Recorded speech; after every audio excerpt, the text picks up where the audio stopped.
everyone, welcome back to the Detail Formula. Today is the day we start getting stuck into the E36. Now, first process is just going to be a decon wash. This car must have sat under a tree for a long period of time because I don't think I've seen a car that is, with the paint this contaminated. Running your hand over the paint, it feels super rough. I'm not sure if our normal clay block is going to be enough to get this done. We might have to get into a heavy clay bar, but today is the day we find out. So we're going to spend the rest of the afternoon fully washing the car. We're going to iron remove it with IronX, and then we're going to get into the clay bar. I really want to see, it's hard to judge how good the paint is right now because you shine a light over it and all you can see is the contamination.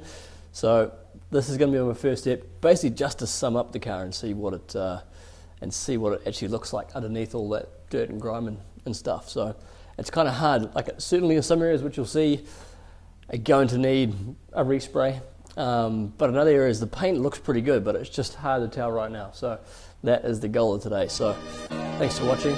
Stay tuned and let's get this car on.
Okay, so now to the decon wash. As always, rinsing the car down, spending that extra bit of time on a decon wash just to blow out as much of the dirt as I can, getting to all those little nooks around the wheels, just taking that extra time to make it as clean as possible before we get in with any contact.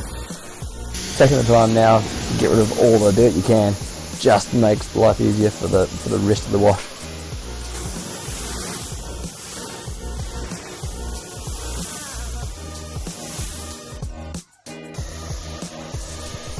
Now for this wash in our foam cannon we have 50 mils of GSF and 50 mils of Green Star, then filled up with water. The Green Star is an ABC, it's just going to add to the effectiveness of the GSF, punching more of a punch when we want to get rid of more dirt and more grime. Also, if there's any sealants or waxes on this car, which I don't think there is right now to be honest, if there is, it's going to help degrade those just to give us with a nice clean surface.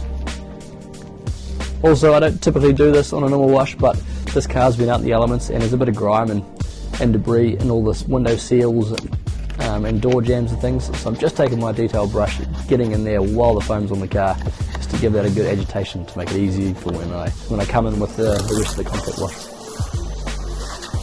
With the contact wash, classic 2-bucket method, in my wash pad, going over little areas at a time, flipping the pad over and then going back to my 2 buckets. So from here, just a typical wash, your 2-bucket method, going around the entire car.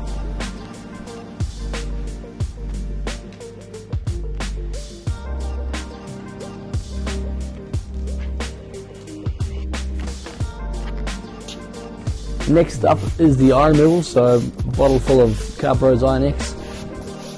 I ended up having to do this twice, as I've never seen so much iron come off a car in one go. There was literally streams of red dripping off this car as the reaction went on. It was properly incredible. I've never seen, it made my driveway red. It was crazy.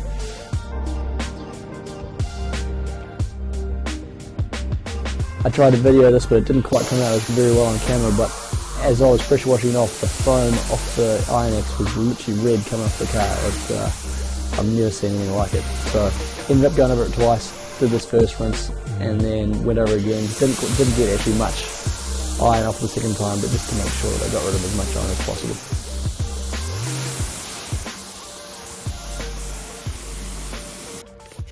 Then for the claying of the paint, for clay lube I'm using Optimum No Rinse, as you would have seen in a previous video.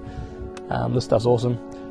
At the beginning of the video I mentioned that I was a bit nervous about whether or not this clay block would be enough to get rid of all the contaminants in this paint. Thought that I might actually have to go to an actual heavy clay bar for this, but this clay block did a great job. It shows you how good these little clay blocks are getting now, even from when a car has a lot of contamination in it. Running my hand over the paint after that first little piece there, paint was super smooth, no contamination left, so real stoked with how that finished out.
Okay, so as you saw last night, it was starting to get dark when we finished up, so it's the next morning. Last night I had a good chance to go over all the panels of the car with the light, with the polishing light, just to see what condition they were in and what needs to be done.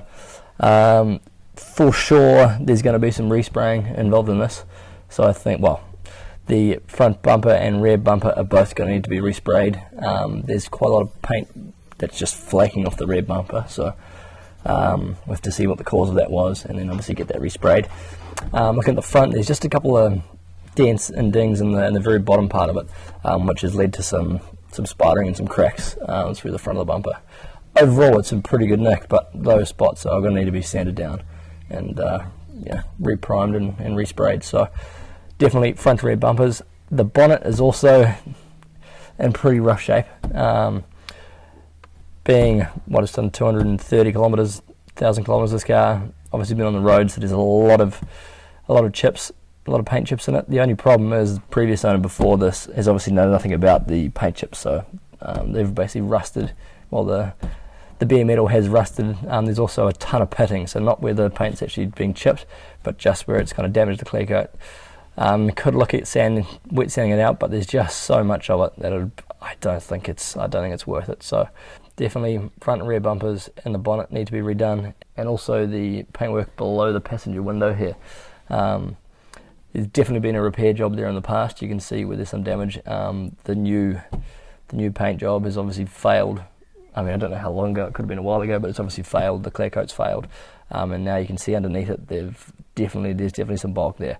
So we'll have to send that to a body shop, get them to take all that bulk, see what actually happened underneath, and get that totally resprayed.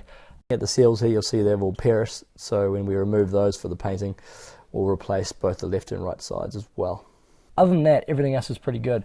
The roof is a little bit marred up and pretty scratched, but definitely just a two-stage polish will get that sorted. The doors, apart from maybe 2 or 3 car park dents in each door, not that bad. Easy enough paintless dent removal on that.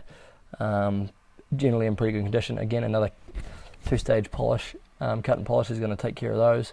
So everything else is pretty good. All the trims are in good shape. They're obviously faded and sun damaged, but we'll ceramic coat those to make those look mint again. And then the exterior of this car is, once that's all done, it's going to be looking real good. The front grills at the front are toast, so got some already on the way to replace those, and that'll do it for this video. So next video will be removing the front and rear bumpers, all the trims, getting that all ready for paint, and look forward to seeing you then. Thanks for watching, and we'll see you next time.